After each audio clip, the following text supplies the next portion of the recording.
Ladies and gentlemen, let me open a regular meeting of City Council of City of Pearland for Monday, March the 4th, year 2019.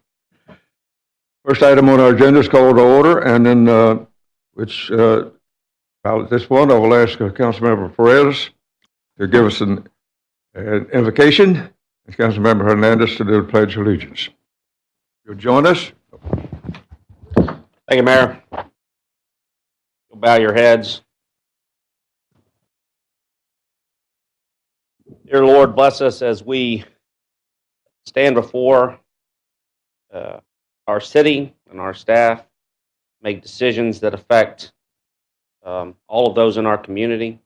Help us to make the wisest, most prudent decisions that benefit our community the best. Please bless our first responders. Please bless our veterans. Please bless those who are serving in our military, protecting our freedom. In your name we pray. Amen. Amen. If you would, join me in the pledges first to our nation's flag, then our state flag. Pledge allegiance to the flag of the United States of America, and to the republic for which it stands, one nation, under God, indivisible, with liberty and justice for all. Now our state flag. Honor the Texas flag. I pledge allegiance to thee, Texas, one state, under God, one and indivisible. Thank you.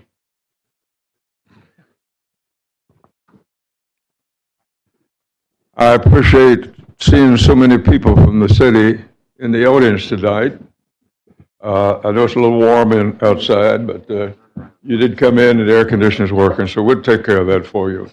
But thank you for being here anyway. Moving in our agenda, item number 3 is roll call. We have 6 of our 8 members present, Councilmember Moore and Councilmember Little being absent from the chamber. And as we look into our agenda, and I'm using the same agenda that you have. If you didn't get a copy, I think it's somewhere on the table in the lobby.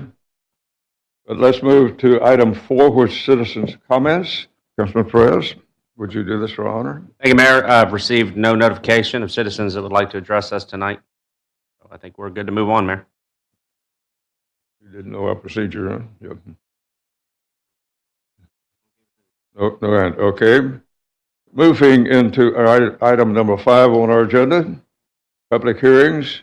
There was not one scheduled for tonight, so we won't have one. Item 6 is consent agenda, and I'll ask Councilmember Carbone to present this, and they request to pull item C. Thank you, Mayor. Consideration and possible action, approval of consent agenda items A, B, and D. So moved. Second. We have a motion and a second. Secretary? Councilmember Carbone? Aye. Councilmember Reed? Aye. Councilmember Perez? Aye. Councilmember Hernandez? Aye. Councilmember Owens? Aye. Motion passed 5-0. Moving to our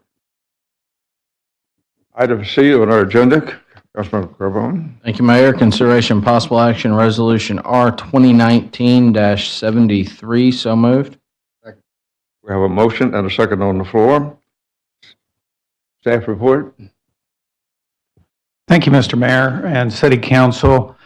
We're recommending that you authorize us to enter into an interlocal cooperative pricing arrangements through the Texas Association of School Boards for the repair and replacement of various play features and the resurfacing of the Southdown splash pad, which will provide the overall safe environment for that particular facility. As most of you are probably aware, that gets a great deal of use. It's time to resurface the facility itself, replace some of the aging structures.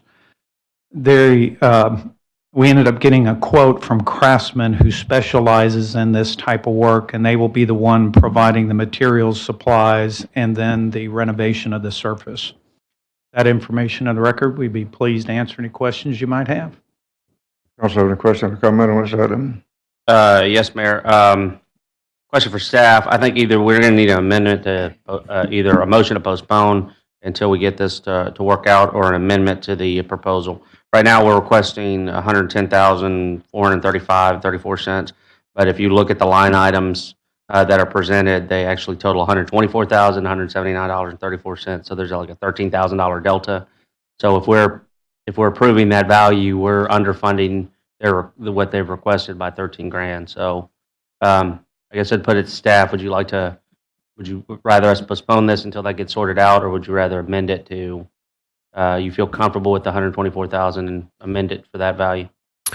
Councilmember Perez, through the itemized pages, I believe, I can't get a page number to pop up, but the TASB discounts are inserted throughout the itemization. So their total columns at the bottom of page 14 of 17 do total 110, 435, and 34 cents. Those are less the TASB buy board discounts. As where is that reflected? Because these values that are in there, along with the freight, is 124.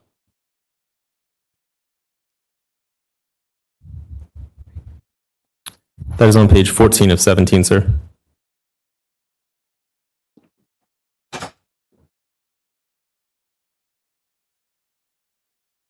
Okay, so the 110 was reflected on one.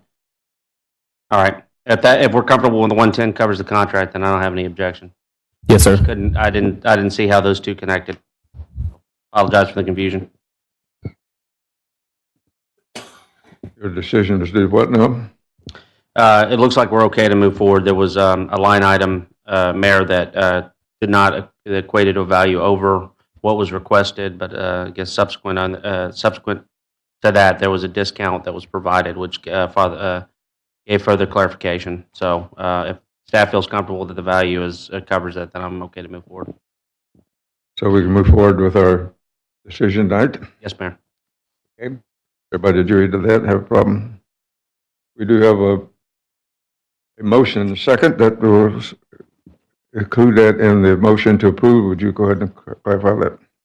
Councilmember Carbone? Aye. Councilmember Reed? Aye. Councilmember Perez? Aye. Councilmember Hernandez? Aye. Councilmember Owens? Aye. Motion passed 5-0. Okay, with that tidied up and tied in a little bow, let's move to the next series, which is matters removed from consent agenda. This one we just handled. Moving to item number 8 on our agenda, which is new business. Councilmember Reed, would you present item number 1 for our consideration? Thank you, Mayor. Consideration and possible action resolution number R 2019-74. So moved. We have a motion and a second. We're in discussion. Staff report. Thank you, Mr. Mayor and City Council. As you all are aware, we've discussed this a couple of different times at different opportunities. And as you may recall, by consensus, you requested that the PEDC board consider revising their budget for 2018-2019 to include the funding to retire the corporation's outstanding debt of approximately $12.9 million. Based on that direction, staff worked with our financial advisor and our bond counsel to discuss the next steps on how to defease that $12.9 million debt. It was determined that in accordance with state law, Type B corporations to have they need to have outstanding debt in order to continue to collect sales tax. So we looked at structuring, by their recommendation, structuring the cash defeasance to pay off all of the callable maturities, which were years 2027 through 2030, and leave $250,000 in principal in the outstanding of each of the remaining maturities. As a result of that, the information to defease the 2016 bonds will be approximately $10,888,386, which includes estimated transaction cost of $20,000, thus leaving, if you choose to move forward with that amount, $2 million outstanding debt if you choose to defease that $10 million. Based on that information, the PEDC board on October 27th issued a resolution to defease a portion of their outstanding debt. Because of that resolution and your direction, we bring this item to you this evening for your consideration. Essentially, there are 3 different options for you to consider here this evening. The first option is to delay the partial defeasance the defeasance until later this year to get better clarity on issues related to the indoor sports facility that's currently under consideration, further flesh out decisions of a multi-use event center as outlined in the 2020 strategy, and wait a few months to see how possible development projects materialize in the lower Kirby area that may require us to provide assistance for infrastructure and/or possible incentives. Another reason why you may want to wait on making this decision at this time is the interest rates that we are currently paying on the 2016 bonds are at a meager 2.36 percentage rate. And our next bond payment isn't until September of this upcoming year. So knowing that we have these possible projects that are out there, knowing that if we defease that full 10.8 million, we will have to issue additional debt to do those things if you chose to do so. And in all likelihood, the interest rate is going to be higher than the current interest rate that we have at this particular time. So delaying the defeasance tonight wouldn't really hurt us in any way, shape, or form. You'd still have that decision behind you to defease later on in the year if you chose to do so prior to the next payment.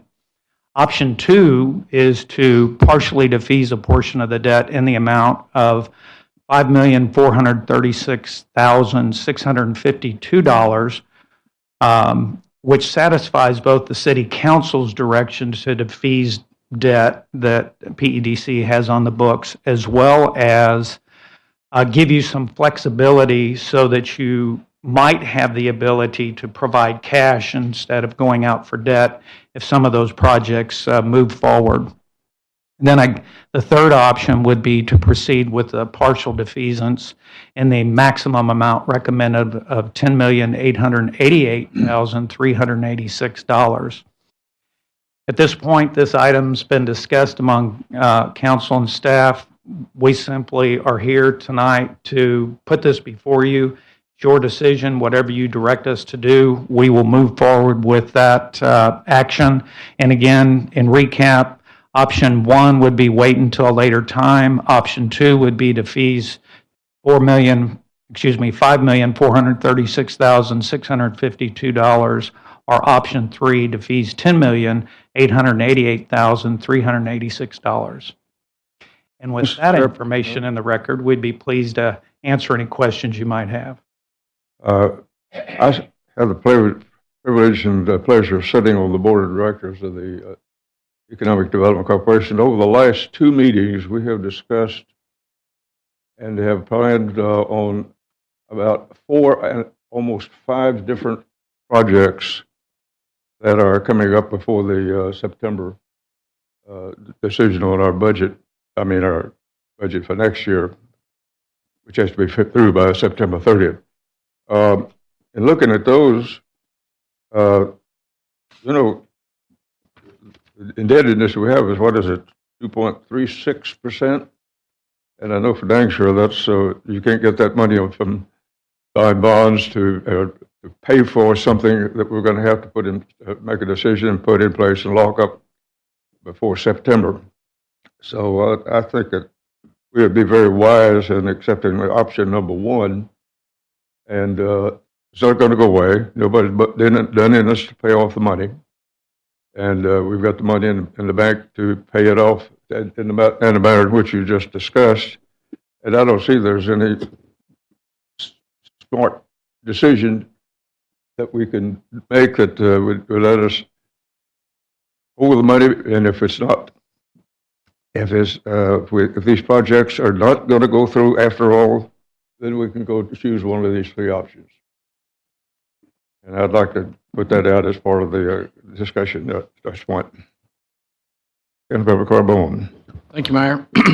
So there's 3 options out there. Currently, the resolution is drafted in which way?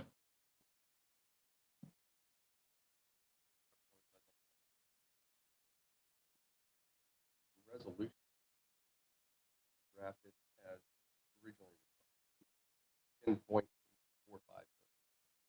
I think you need your microphone on. That is not, Mark, not working too well.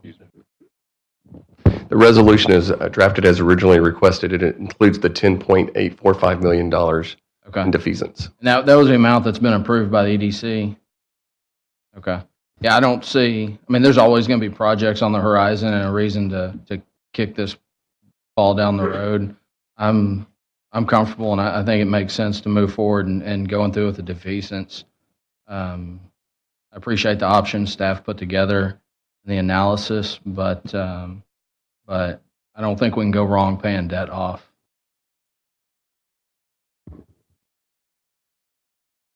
Anybody else have a comment?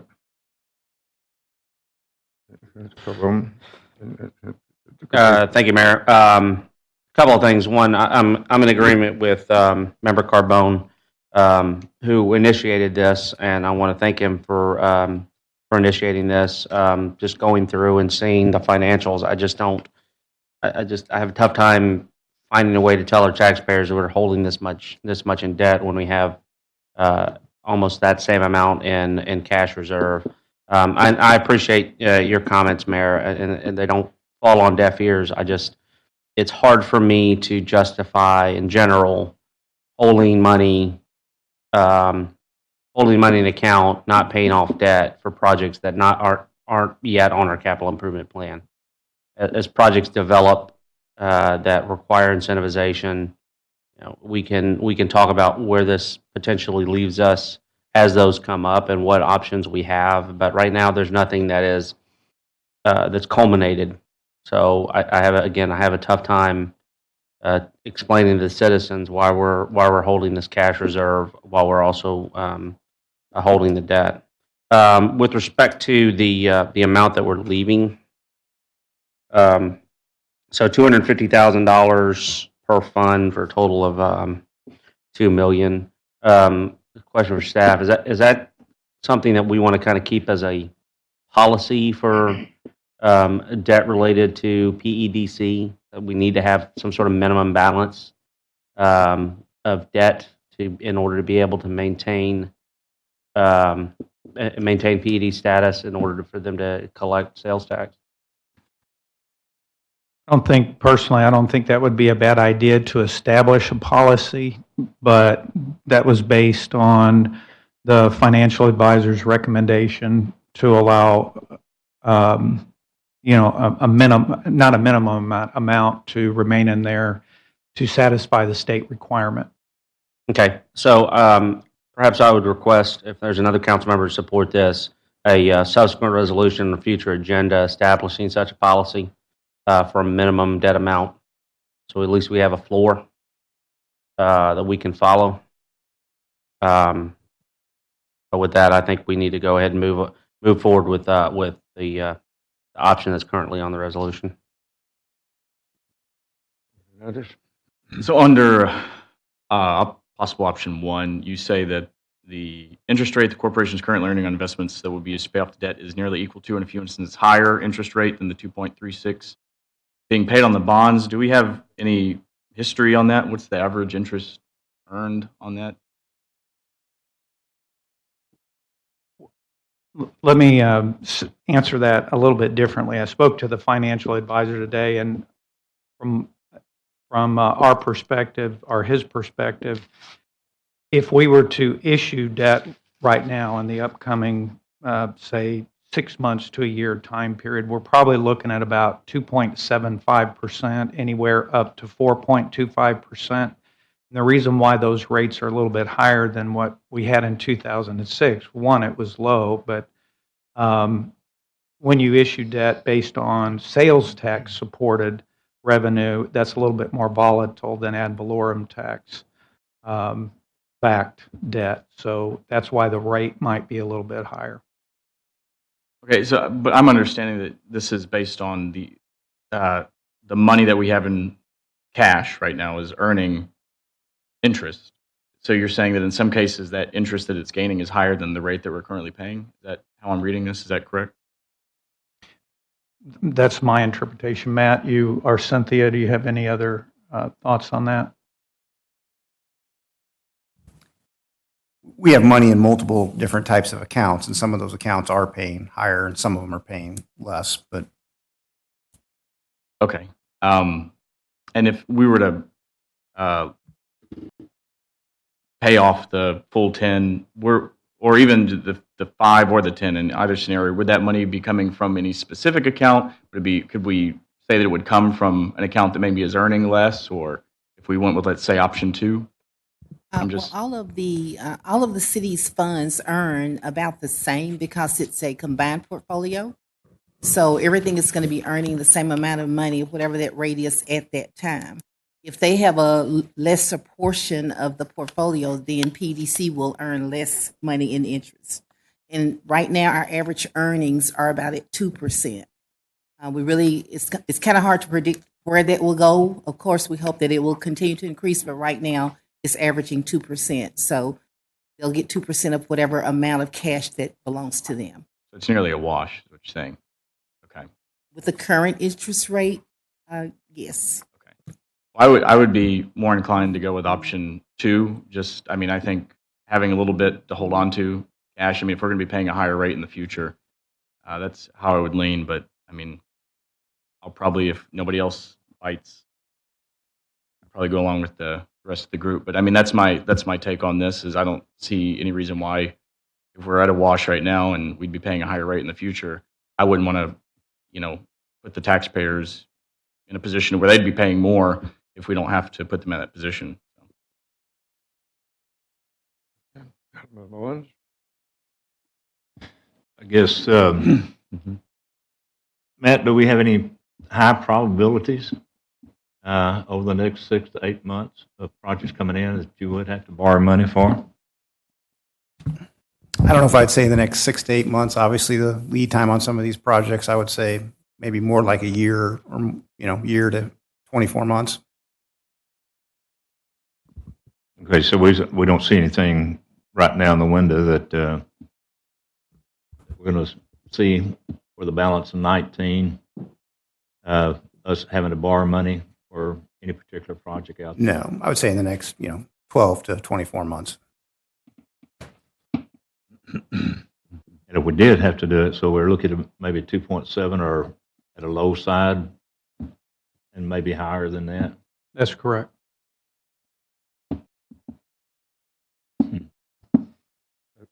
That completes your comment? No, The reason why I was going to fill option to number 1 is that nobody's sending us notes saying pay your bill, because it's not due until about 3 or 4 years from now.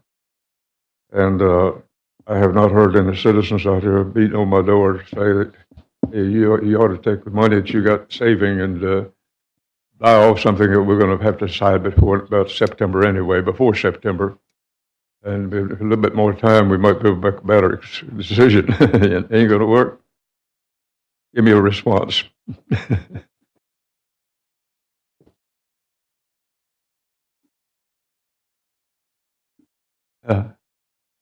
Dr. Reed, you know. Well, before we do that, do we want to move forward with if there's anybody else that wants to have a floor, a resolution about a floor for the debt? Maybe let's wait until after the legislature wraps up. Because really what we're doing is saying we want to put a floor on debt because this supposedly conservative group in Austin is telling us we can't pay off all our debt. And so let's see if they can come to the right answer before we do that. But I think after that, it certainly makes sense. Well, we could certainly ask that it come back after. Yeah. If we could ask that now, and then we could look at this mandate that we have the resolution come back. We could look at the landscape at that point. Yep. I think there's a couple other things that we may want to look at. My focus is that if we're going to fund a project, that's capital in nature, so it's infrastructure. It needs to be a part of our CIP before we move forward with it, regardless of the funding source. So we're not, if we have the money in place, we're not necessarily knee-jerking onto a particular project because the money's available. That we follow the same mechanism. So maybe both of those things in a future resolution past the, after the legislative session is over? Okay. So I think there's two of us that would like to see that. That makes sense? Could you define what your decision was? Yes, I think, we're gonna move forward with the resolution as is. Two council members would like to see, post, the current legislative session, a resolution to, discuss or to set a minimum debt floor for the PEDC, and also, discuss, the process for which, projects would be funded through PEDC, by adding them to the capital improvement plan, the 5-year capital improvement plan, prior to them being funded through any mechanism. Okay. For clarification purposes, you're talking about infrastructure.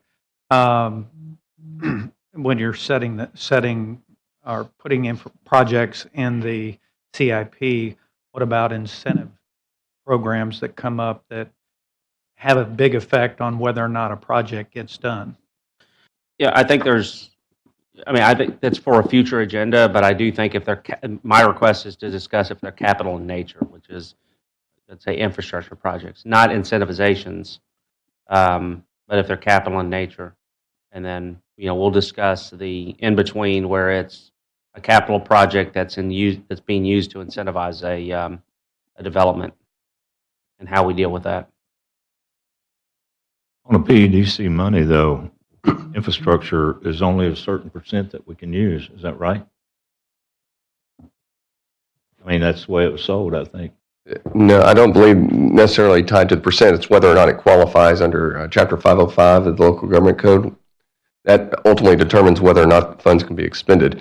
But just a reminder, excuse me, I'm dealing with some allergies here. Before an expenditure that's greater than $250,000 can be made, it's going to have to come back to the council for approval as well. So when we're talking incentives and things of that nature, those would have to come back to the council anyway if it's going to be greater than that amount. And actually, it just hit me that this is, I don't know why I didn't hit me before, but this is sales tax. This isn't property tax money. F-cent sales tax. Yes. So, I think it's completely different in my eyes than, I would have an issue, yes, with holding on to money funded by property taxes, but sales tax is completely different in my eyes. I give it up willingly in exchange for a service, and if we're at a wash on the rate, I don't know. It just doesn't seem as critical, because it's not a forced tax, in other words, in my eyes. If we're debting, it should be different. Yes, sir. And you're talking about a 4 month delay and wait with a little bit, not a big deal. I'm sorry, Carbone. I think we're ready to vote, Mayor. Okay. We need to reconstruct what the motion was. Was that something if we did postpone it? What do you think about that, Tony, just for a short period of time? We've kicked it down the road long enough. There's Right. always going to be a project on the horizon and some way to spend the money if it's sitting there. Well, yeah, I understand that, but on that number one there, it's just a partial delay until find out what happens. In my opinion, I'm done with delays. Let's go. Yeah, I think we passed a resolution to do the defeasance at the beginning of this fiscal year, We did. and we're a couple of fiscal quarters into it, and we haven't done the defeasance. I think at this point, we've delayed it enough. So I think it's time to move forward with the resolution that we passed before. Let's get this settled, and then let's move on. Councilmember Perez, just for clarification, the EDC board passed a resolution. It was consensus by council to proceed. I'm referring to our instruction to PEDC when we adopted the budget, to request them to revisit their budget and defease, to look at the defeasance of the debt. But you're saying that the PDC board also voted to move forward with this? Yes, sir. That was the resolution that was approved by the EDC board. Thank you. Okay, what is our decision on the board? Verbalize it. I think we're ready to vote on the resolution as presented. Yeah, the resolution as presented, Mayor. Councilmember Reed, Aye. Councilmember Perez, Aye. Councilmember Hernandez, The EDC board voted for it. I'll vote for it. Aye. Councilmember Owens, Aye. Councilmember Carbone. Aye. Motion passed 5-0. Moving in our agenda, item number 2, Councilmember Perez. Thank you, Mayor. Consideration of possible action, resolution number R 2019-31. So moved. Second. We have a motion and a second. We're in discussion. Staff report. Thank you, Mr. Mayor, City Council. We are now ready to proceed with a recommended 2 million gallon per day expansion to the John Hargrove Environmental Wastewater Reclamation Facility as essentially triggered by our current load at the facility, which is 75% capacity. That's a trigger required by TCEQ. In addition to that, coupled with our anticipated expansion and growth within that area, we feel like, and based on the studies that we performed, that the facility needs to go from the current 4 million MGD to a needed 6 million gallon per day size. Based on a qualifications-based process, we're recommending entering into a design contract with Adura Group LLC. And for design contract, task 1 would be project management, task 2 would be final design, and task 3 would be bid phase and additional services, which includes topo surveying, additional geotechnical investigation, lift station modeling for this expansion. It is important to note that the construction phase services are not included in this contract at this time, but they will be added by amendment once construction methodology has been determined. It is our recommendation to move forward with this design contract to Adura Group LLC in the amount of $3,775,000, and we'd be pleased to answer any questions you might have regarding this matter.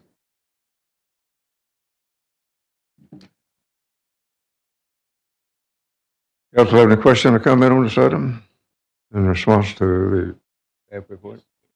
Ready? Yeah, I do. And it's just a little bit of clarification I couldn't find in the budget, but I see on this one, you've got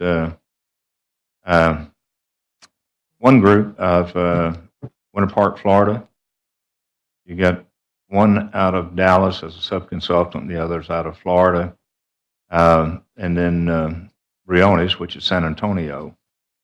And I see in the expense side on there at 75,000 in expenses. Are we going to, what I'm wanting to find out, are we going to pay for people to fly from Florida up here and fly from Dallas up here and out of San Antonio or whatever?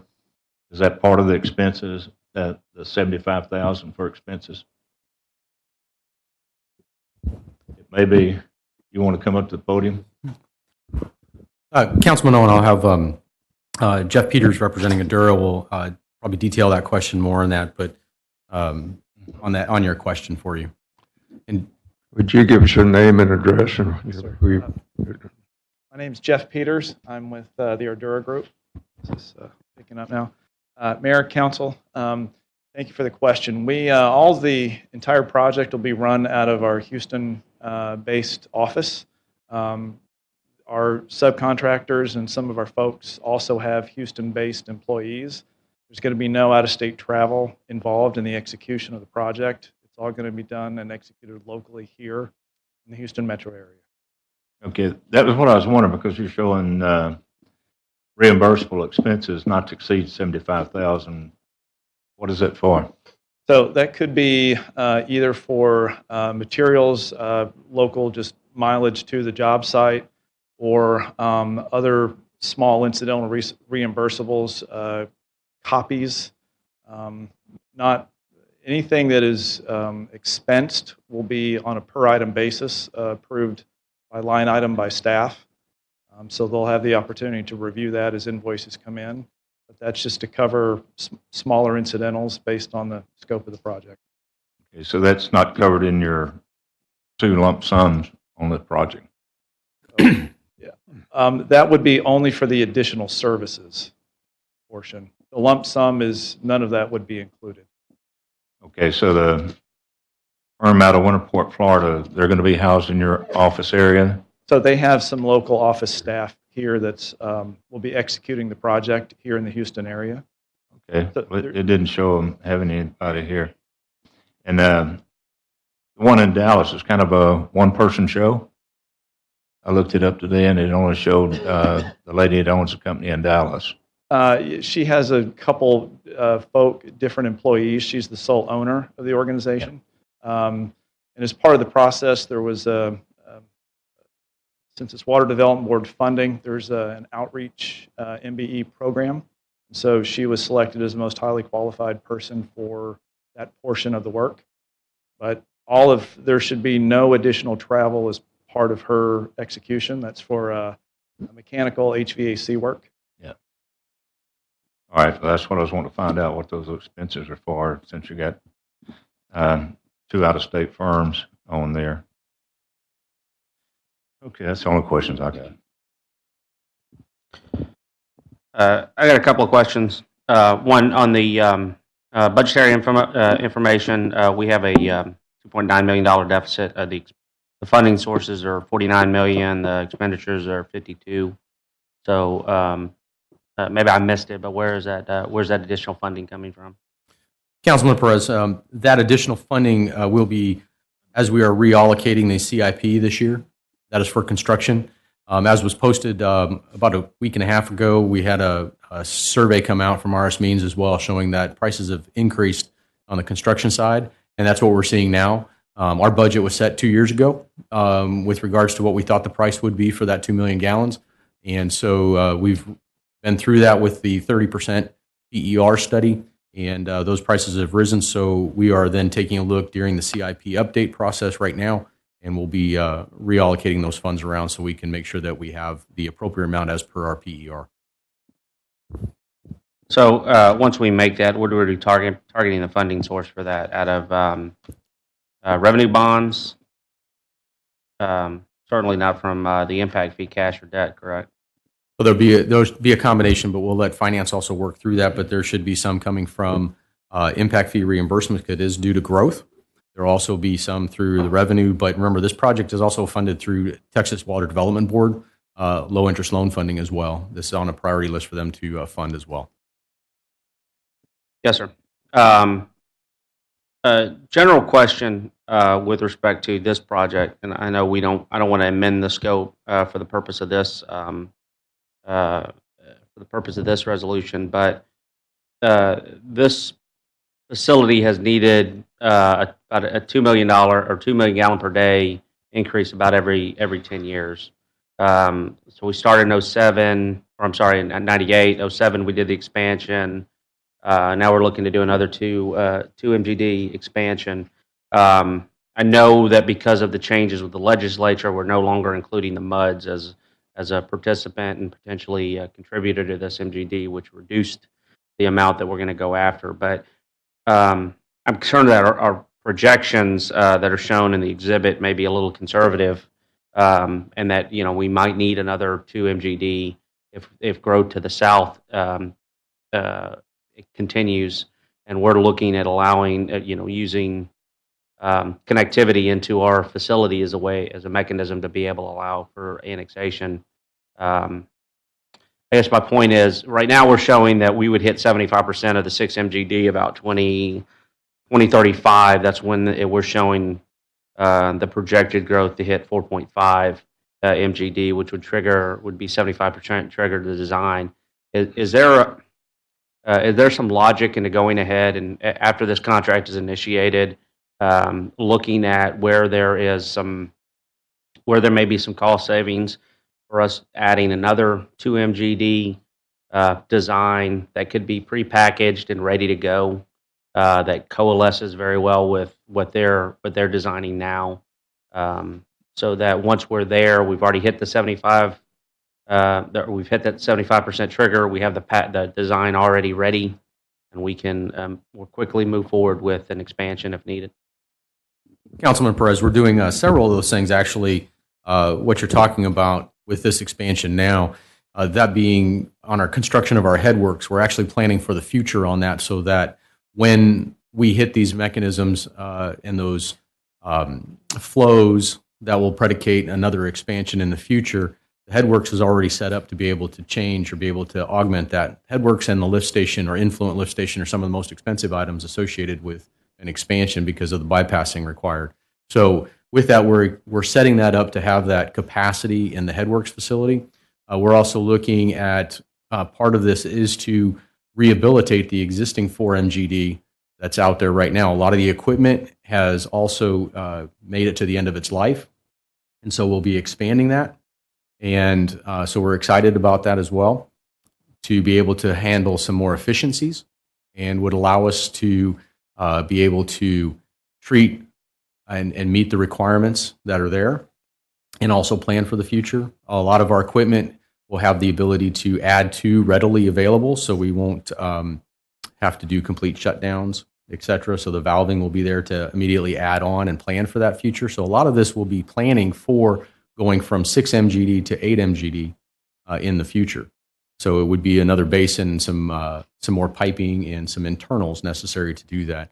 We're adding the tertiary filter system as well, with the future to just have to add the additional filters itself. The basins will be there. So we're making those projections now, I'll say, to plan for the future with the added structures we are doing today. Maybe it's just for me to read, but do you think you could send out a Thursday packet that shows where those efficiencies are, plan for this design, and what would be when we do trigger the 75% on the 6 MGD plant, what would be left to be designed and or modified based on the scope of this design for when that trigger is met? Yes, sir. We'll put a timeline together and schedule to be able to show what level of effort would be necessary. Thank you, sir. Robert, originally on there, was that projected outside the city also? Are there other areas that was in our ATJ? Was that calculated in that and then we had to back off of it? Yes, sir. Originally, the aspect is at one point in time, as we were looking for before House Bill 6 went into effect, we were taking a look at the whole area, and that was predicating potentially a larger development, a larger expansion based on projected growth or development. However, when the decision was made on House Bill 6 and limiting our serviceability to inside the city limits and working to provide service to those citizens and that growth area within the city, it predicated us to be able to reduce down and get to the level of a 2 MGD plant expansion. If something were to happen that the legislator had to change of heart or whatever, where we was able to come back and do the annexations in there, would this additional that we're doing now cover that also? Would it be able to cover? We have the ability to cover a portion of the expansion, a portion of the areas with the added expansion. We really probably only needed about 1 million gallons, but when you do SBRs, you do them in groups of 2.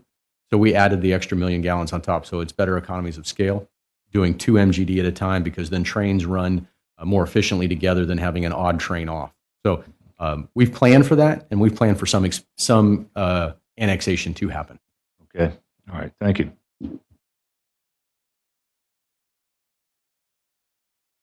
Any other question or comment? Mr. Secretary, I believe we've got a motion second on the floor here. Councilmember Perez, Aye. Councilmember Hernandez, Aye. Councilmember Owens, Aye. Councilmember Carbone, Aye. Councilmember Reed. Aye. Motion passed 5-0. Moving in our agenda to item number 3, Councilmember Hernandez. Thank you, Mayor. Consideration possible action resolution number R2019-71. So moved. Second. Did I hear a second on that? Yes, ma'am. That was my ears are going out of me. Yes, ma'am. Member Owens seconded. We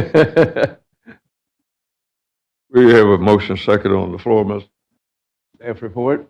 Thank you, Mr. Mayor. In April 2017, council awarded preliminary design contracts for the surface water treatment plant, Package 1, for the pre-sedimentation basin to Friesen Nichols, for Package 2, the treatment plant, to CDM Smith, and in April 2018, council awarded the preliminary design contract for Package 3 for the ground storage facility, high service pump station, and then the transmission lines to Sandtech. All of those preliminary design packages have now been completed and are being reviewed by staff. Based on the design work in progress to date, staff published a request for qualifications for the final design for Service Package 2, the treatment plant itself, in January, which culminated in the city receiving 2 qualifications and fee proposals. This contract also includes additional services as outlined in the agenda packet, including but not limited to coordination with CMR during design, membrane pre-selection, air quality permit coordination, and additional geotechnical engineering. Based on the review of those proposals, staff's recommending approval of the design contract to CDM Smith Engineering for the treatment plant in the amount of $5,202,432,000. With that information in the record, we'd be pleased to answer any questions you might have. Wow, good. Guys, I have a question or comment on this item. Uh, Go ahead. So this dovetails with the resolution we had on April of 17, I believe, for the PER. So that was about 4.6 million. This is about 5.2. So that'll get us to 100% on the phase 2 of the. Just for better understanding, where would we be on award of final design for phase 1, and where are we currently on, or where are we timing the award for final design for phase 3? Hey, with regards to the question with regards to Package 2 and your question back from April 17, this is correct. This is the continuation of that project where we did all of our pilot testing, renting and paying for the testing of several different membranes that were out on site to be able to determine which membrane system will then be the best product for our facility in the future to design around. So that's a continuation. That is correct. With regards to where we are in Package 1, we are in negotiations right now for final design services for Package 1. And we are finishing up the 30% design PER review right now for Package 3. Please remember that was started off later due to the complications associated with the design firms and then going back out and re-advertising and then reselecting a firm for Package 3. So that one is a little bit further behind, but however, they have caught up dramatically and get us into the aspect of doing review right now on their 30% layout and design moving forward to stay on task. We asked them to focus for Package 3, for example, on the high service pump and the ground storage tank to be grouped in with this contract, with CDM Smith's contract here, so that we can lay out the site. This is the, excuse me, this is the more complex or the highest complex portion of this project to get the treatment system laid out, designed, and moving forward. So that's why we want to start moving that forward right now as well. And what's our timing with selection of the CMAR contractor? CMAR contract, we interviewed we interviewed contractors on Thursday. We've scored them. We're in the process of final ranking and notifying the selected contractor. So the timing would be that we have the CMAR contractor selected so they can integrate with the final design, and by the time we get to 100%, we're pretty confident that we know the pricing. That is correct. Actually, we'll be taking a look at getting a guaranteed maximum price from the selected contractor at 90%. Okay.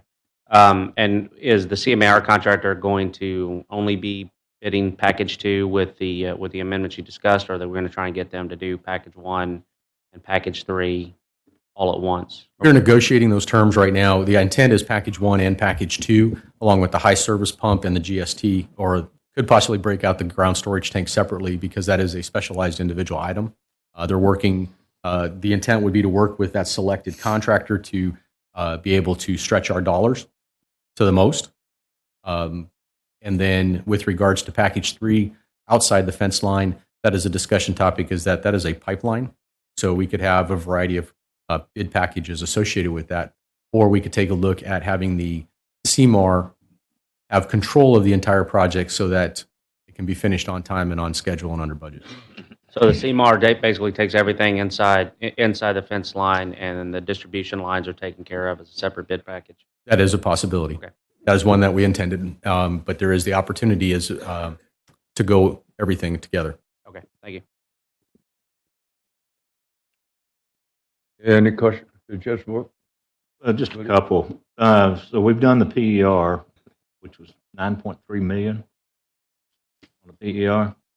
No, the PER for this one, which included 9 months of pilot testing and studying of the membranes and rental of that, et cetera, and having a facility to do that, that was only $4 million. Okay, and we had to purchase more land out there also? No, we have not had to purchase any land. Well, it says the landowner, 915,000. Is expenditures, what is in the future? Those are set aside as future for easements that are allocated when we start doing the transmission lines. Is that what transmission lines? That is correct. We, as we're choosing and evaluating route alignments right now, with the recommendations, we'll have to be looking at potentially acquiring easements if we go outside the right-of-way. One of those things on the financing on this, I thought we had borrowed money from Texas Water Board. That is correct. We have. We're showing revenue bonds, 2017B, impact fee, same thing, and then wastewater revenue bonds, 2018A, and impact fees, 2018A. So these others that were shown here, the wastewater revenue bonds, I guess in the future, 79 million, and the impact fee debt of 63. Is that coming out of the Texas Water Board or what? I mean, I don't know where you.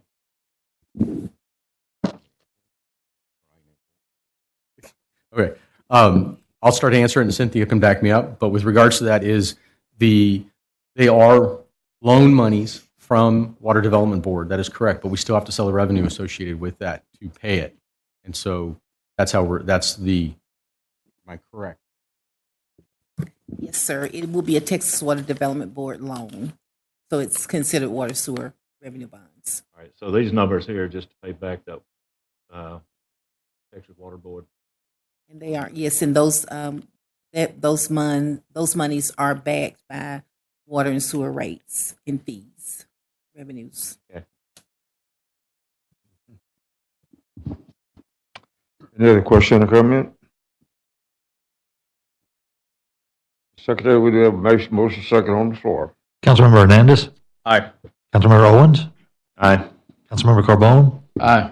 Councilmember Reed. Aye. Councilmember Perez. Aye. Motion passed 5-0. Moving on our agenda to new business item number 4. Councilmember Owens, you present this for our consideration. Sure. Consideration possible action resolution number R 2019-54. I so move. Second. We have a motion and a second. We're in discussion. Staff report. Thank you, sir. We are recommending authorization to enter into a contract with Kimley Horn and Associates in the amount of $569,400 for Phase 2 of the Shadow Creek Ranch Park project. Phase 2 will see the addition of 2 synthetic turf multipurpose fields, a miracle field, lighting for the new fields, additional utility work for the new fields, and additional utilities for the park in general, and the new restrooms, concessions, as well as an additional 250 parking spaces at the facility. It's important to note that this project will be reimbursed through the TERS 2 funding, and the initial funds to move forward with this will be done through certificates of obligation. That completes my report, Mr. Mayor. Staff have any good lead us into something very interesting, and does council have a response to that? Councilmember Reed, So, for sure. I do have a couple of things. So first, I noticed we're adding, we're adding fields, another baseball field, and I honestly don't really see much use of the fields that are on phase one right now. And I was wondering, have we considered, or is there something that is going to be nearby that, where we're adding maybe tennis courts, basketball? I mean, are we just doing baseball? Or can we still consider, adding those types of fields as well, or courts? I'll let Mr. Arlia respond, but you may recall when the 2007 bond referendum was put before the voters, we had an overall conceptual design, and the overall conceptual design was for the entire park and included a variety of things, and we're moving forward with the items that were initially planned for phase two. I will mention, though, that phase two was not specifically a part of that bond referendum, but it's the same concept and design that we originally anticipated based on the master plan that we put together that called for these particular types of facilities. And with that, I'll let Dr. Arlia respond. Thank you, Mr. Berenson. To answer your question, Member Reed, what we've looked at here is we've tried to meet with some of our local youth sports associations, and what we've found is a similar consensus to what you just mentioned. We'll never have enough of those types of fields, but we also aren't at a point yet where we have the league numbers that could sustain additional fields of that. So this project's going to focus on rugby, cricket, and additional soccer components. And we've already tried, or not tried, we've succeeded thus far in building relationships with the Professional Rugby League franchise that's coming into the Houston area, the Houston SaberCats. The city's formed a memorandum of understanding to be a relief facility for exercise and day after type warm-up activities, to build a feeder program, as well as some of the activities that are occurring in the rugby program in the south part of Brazoria County. And cricket also has a large following. Musa Fields that are on the south end of FM 1128. That's gaining momentum very, very quickly, and we're hoping to be a part of that through these two new additions, as well as provide some overflow space for soccer. Well, so, I mean, it looks like it's a pretty large area. I mean, there's no way to add like a tennis court, a couple of tennis courts. Right now, there's a tennis court inside of Shadow Creek Ranch, I think two, and I mean, that's it, but they stay pretty full. I don't see too many people playing cricket. And, no offense to anybody that's interested in cricket, but, that's just not, there's no dad's club for cricket. There's no, we also have, what's the park down the street that we just opened a couple years ago? Help me out. Hickory Slough Sports No, not Club. Centennial. The sport. Hickory Slough. Hickory Slough. Yeah, Hickory Slough. I mean, that also has similar facilities, or a similar field where, cricket and rugby can be played. Soccer obviously is huge in Pearland overall. And so, I understand the need for that. But, more baseball diamonds. I don't even see the use, those baseball diamonds over there. And I'm not sure when the last time you've been there, but I mean, they're still pretty new, on the first phase. And so, why not, especially since nothing's been done yet, if we have the possibility of maybe considering, or at least looking at how much it would cost, if any difference at all in cost, or maybe a reduction in cost if we did a tennis court or a few tennis courts, maybe some kind of closed basketball court, and just kind of at least explored it. Now with basketball, well, yeah, I'll just leave it at that. Okay. Maybe it'll help to clarify the baseball field that you're seeing on the overlay. That's not traditional baseball. That's it's called a miracle field. Those fields are designed for folks with different or disabilities. They're made to be not just ADA compliant, but made to be ultra accessible. Most of those leagues are played by individuals that have little to no mobility on their own. The closest one of those complexes that was has also been aided and designed by the firm that's being presented to you tonight, is in the north part of the state. So there's a very high demand for facilities for persons with different disabilities. And to reply to the tennis question, through several focus groups and several studies and several surveys, we haven't seen tennis make any of the lists to even meet the threshold of the facilities that we have currently. So that's been with us using data to drive the types of facilities and the types of programming we have. We haven't seen any of the data sets to support that for tennis, sir. Have you been over to the tennis courts in Shadow Creek?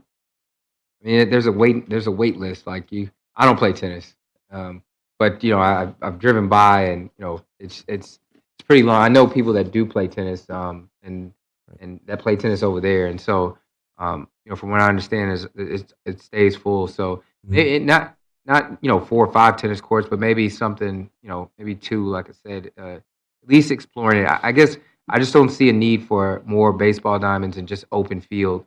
We have a lot of that, and so and that's great, by the way, that we have the rugby team coming in and possibly using our facilities. I think that's a great addition. So thank you for that. But I would like, and maybe it's not the consensus of council, but my thought process is, hey, look, let's look at doing something different, with this park. And as we continue to build more parks, let's see what we can do, differently with them. So what kinds of things we can do different. Noted, sir. Thank you. I'm going to second that. I'd like us to move forward on course with where we are. I don't want to curtail this project any more than it's already been curtailed. The people that live out there have been waiting on this facility be built for longer than is necessary. But to dovetail with what Member Reed was saying, we did hear from somebody who was curious about whether tennis could be added. We don't have a whole lot of covered basketball courts.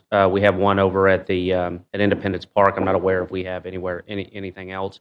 The only other one I know of is at the Y, which you have to be a member to use. I can certainly see that there would be a good use for that. So maybe if it's a quick memo to say this is what the data shows, to back up kind of what you're saying anecdotally here. This is what the data shows, the usage. If we were to add it, here's what maybe the addition, subtraction to add those in here financially, and also the fields that are proposed now. If we need to have another phase that includes kind of those type of activities, hard surface activities, for lack of a better term, where could it go? And then, kind of maybe a rough idea of what it would take to get those implemented. Absolutely, and that is a component of the upcoming 2020 Parks Master Plan. If you'll recall, in 2015 and in 5-year cycles subsequent to that, since roughly the 80s, the state, either on our behalf or us directly, has commissioned a master plan to stay compliant with Texas Parks and Wildlife's requirements to be grant eligible. So we do have another master plan coming up to succeed the 5-year master plan from 2015, and in that we hope to provide data sets that indicate what's on the horizon beyond what we have, and that might be the place where it would indicate the need for those types of facilities. Okay, thank you. Yes, sir. I just wanted to point out, I don't know if there's anyone here from the media, but I think it's worth pointing out and saying thanks to staff for bringing these Miracle Field, or this one Miracle Field especially, to Pearland. The nearest one that I know of is in Cypress, and I think this is going to be a great addition, something that our special needs athletes need, and as well as it being a rehabilitation therapy option for wounded warriors. I think that's something that's going to make Pearland really stand out from our surrounding communities. So I'm really excited for that. And I wanted to say thanks for all the hard work you've put in bringing that to our city. Mm-hmm. We are looking forward to it, sir. Thank you. Yeah. When you say parks, what leaps out is quality of life right off. And we do have a tennis court over here on this side in Independence Park, and the Golf Course Country Club has a set of goals too, real nice ones, but not for the general public necessarily. I used to play on those courts, but the racket had a hole in the middle of the thing, and the ball never did go back over the net as often as it should.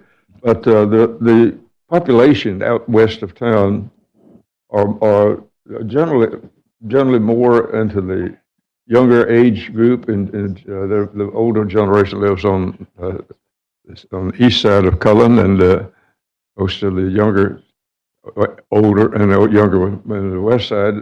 But there needs to be to start thinking in terms of providing these amenities in the athletic area, and you're doing that in Shadow Creek Park out there right now. It's just that Councilmember Reed is talking about maybe some additional things that also need to be considered when we make up the list of things we need to have out there. But I won't play against them at all. Yes, One quick, is there anybody here from Kimberly Horn? yes, sir. Kimberly Horn does have a representative here this evening that has been a part of our scoping process, and Mr. Upton may have a more formal introduction of her. You have to come up. I just wanted to make sure there was a representative. You do not have to come up. I just want to make sure there was a representative. Yeah, Kimberly Horn is represented by Christina Malik. Yeah, we're just taking names right now. Any other comment from council? Perez got mine. You got yours, okay. Come on, did you have any other questions? Can read? That was your, okay. We have a motion second on the floor, Mr. Secretary. Councilmember Owens, Aye. Councilmember Carbone, Aye. Councilmember Reed, Aye. Councilmember Perez, Aye. Councilmember Hernandez. Aye. Motion passed 5-0. Moving our agenda to item number 5, Councilmember Carbone. Back to you, sir. Thank you, Mayor. Consideration and possible action, first reading of ordinance 1358-17. So moved. We have a motion and a second. We're in discussion. Staff report. Thank you, Mr. Mayor and City Council. We are recommending an amendment to the non-development fee ordinance, specifically related to the Dolores Fenwick Nature Center. Typically, we bring these to you during the budget session and adopt them with the budget. With the impending opening of the facility, we wanted to get those fees to you before, or right at about the time the facility was ready to open. We've done research, and we believe that the fees are in line with what other similar type facilities are charging for group usage, and we recommend approval. And when is that opening? Grand opening, for those of you that would like to attend, is this coming Saturday at the Dolores Fenwick Nature Center on Magnolia Boulevard, and we'd invite you all to attend. Mr. Erlia or Dr. Erlia, I believe the ceremony begins, or the activities begin around 9:30 and end at 1 or 2. Would you kind of give us an update on that? Absolutely, sir. The day of the event will begin at 9 a.m. and conclude roughly at 2. From 9 to 9:30, we're hoping to allow some folks to catch up and then start promptly the agenda at 9:30 for the program. Thank you, Mr. Mayor. That completes Thank you our very report. much. You looked at the items on our agenda last September. We made a decision called our budget, and in there we had certain items that we want to be done, taken care of, and particularly in the capital improvements area, and assigned numbers to dollar figures to them. And that's what we're addressing today are some of the items that were on the capital improvements plan, and were decided upon as items for our consideration for this budget year, and now we're in the process of taking care of some of those, moving in the process of completing them. Moving in our agenda to item 9, Council Mayor. So we got a motion and a second on the floor. Okay, I'm sorry. I was trying to get us out of here. Councilmember Carbone is supposed to handle this for us, and Councilmember he Carbone, did, and you get it. we're ready. Chris, did you finish your comments? Yes, Mr. Mayor. Okay, council have any question or comment on that? Councilmember Carbone, Aye. Councilmember Reed, I had some questions, actually. I think council still has questions. Okay, questions first, decision later. Dr. Orlia, do we have anything that shows how many school districts outside of the Pearland taxing area would want to use this facility? We don't have direct contact with those school districts, but what we looked at were similar models. Houston has 3 facilities that are very comparable to this, the Almond Bayou, the Woodway, Nature, and a facility on the north side. So what we've seen there is a comfort level at about a 1-hour drive. So drawing that circle, we would hit most of Brazoria County and even going into our west, into portions of Fort Bend County.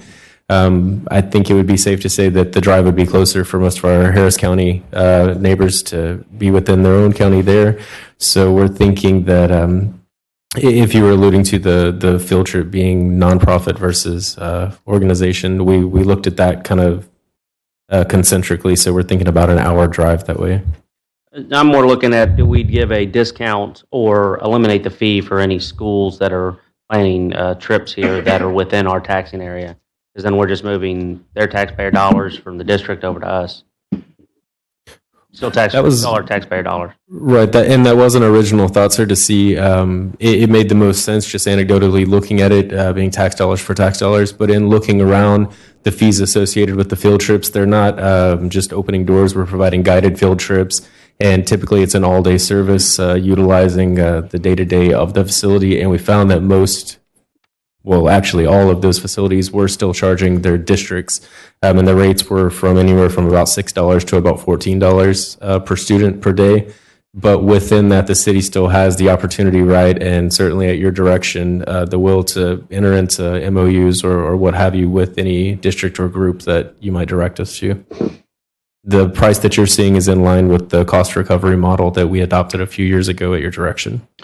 Do we have any other, or what other facilities do we have that we use, we charge for field trips? Do we have any other local facilities? Currently, we don't have any field trip, I guess, attracting facilities. Some of the field trips that have been taken prior were at the recycling facility.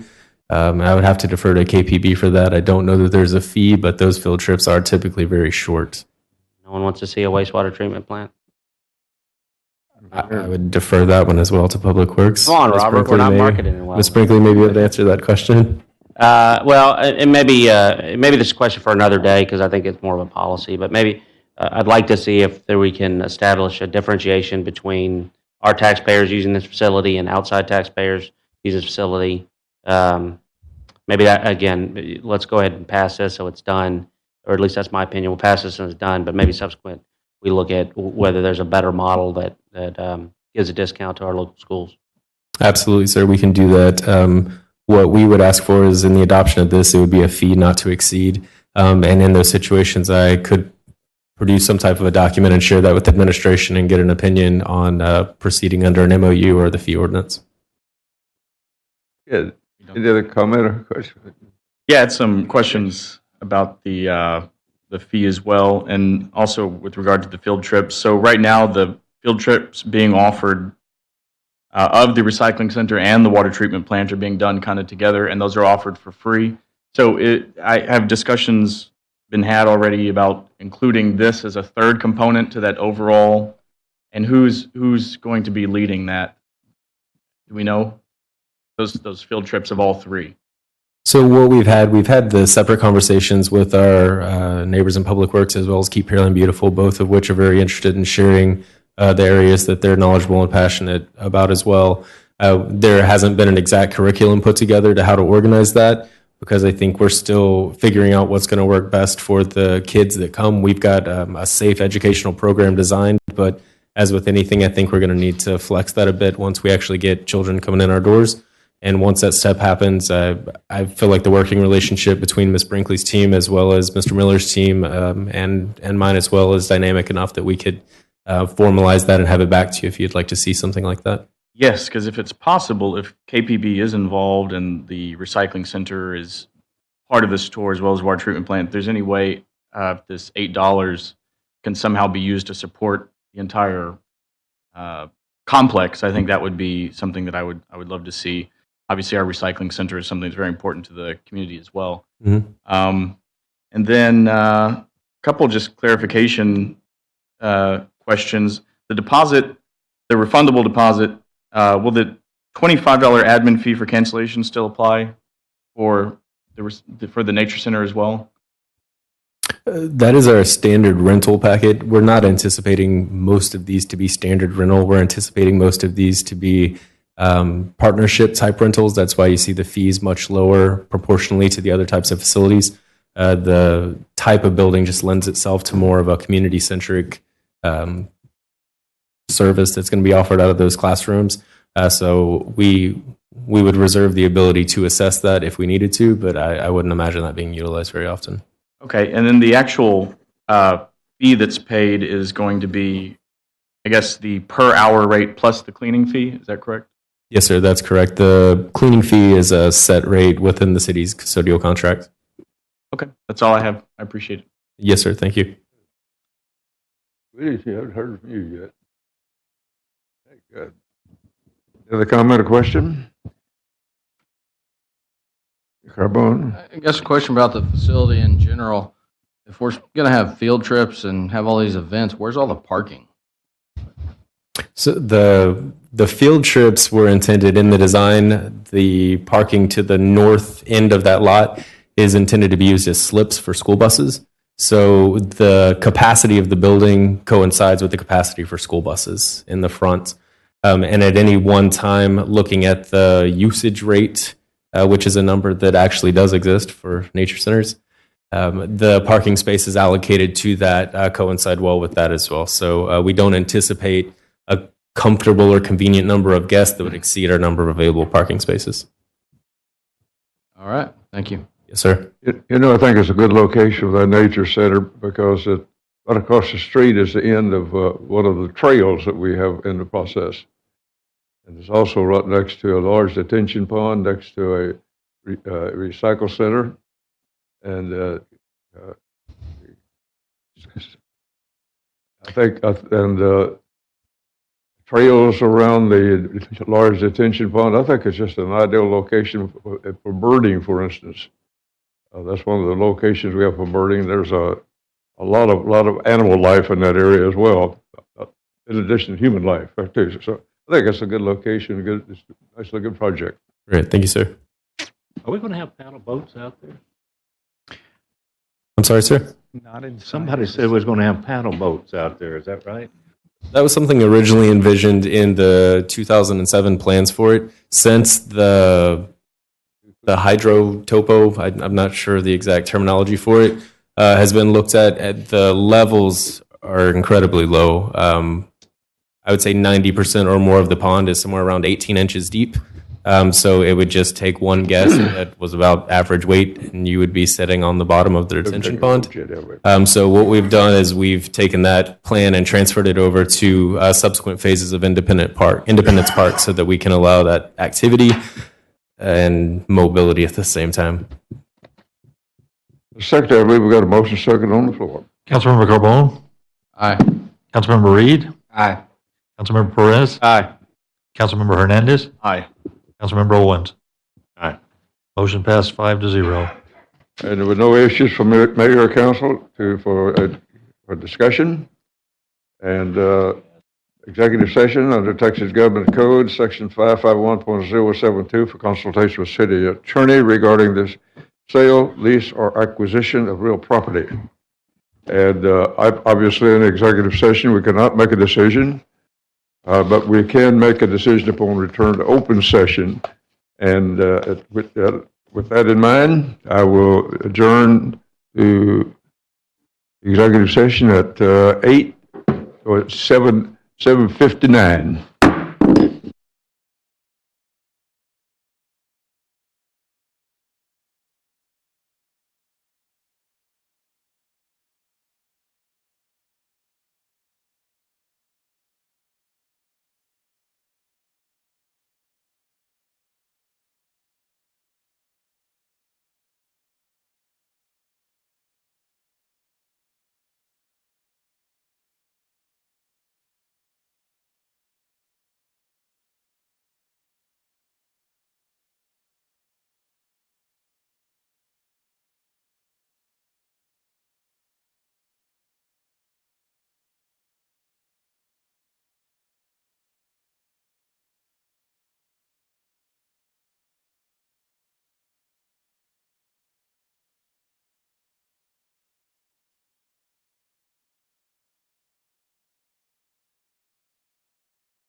Council is returned from executive session. Um,